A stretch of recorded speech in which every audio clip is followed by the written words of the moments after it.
Good morning, good evening. This is Karthik. In the last episode, we discussed about the React pattern. What React pattern is, in simple terms, React reason plus action. It's called a React pattern.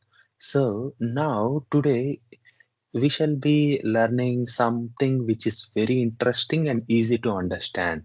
So, have you ever had a big task and didn't know where to start, right? Have you ever had a task and didn't know where to start? So, AI feels this same. So that's where planning pattern comes into picture. It's like a task decomposition. So what planning pattern tells us is like if there is a big problem, we can solve breaking down into a small and easy steps.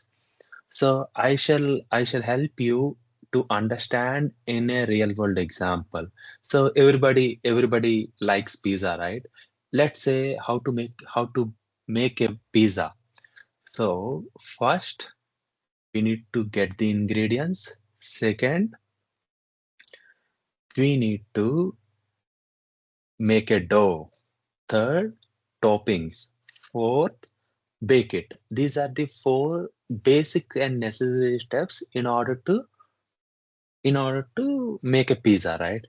Consider a real consider a AI example.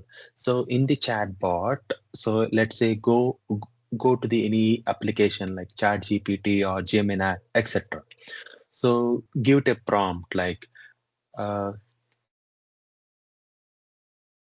give me the steps in order to build a simple chatbot. So what we need first, it will think who would be the general audience, what would be the prompts, like the questions, how I need to give answers, like do I need to use any any RAG model or an MCP. So based on our prompts, it will help us in order to build a simple chatbot. So how I need to consider a security, how I need to do a system prompt, how I need to build a system prompt, like how I need to handle LLM poisoning. These are like few basic and necessity steps in order to build an simple chatbot. So that's all about the planning pattern. So what planning pattern tells us is like if you have a big problem, it will break down into small and easy steps. So thank you very much. I hope you like these sessions. Stay tuned, and I shall be sharing my knowledge with you in coming episodes. Have a great day.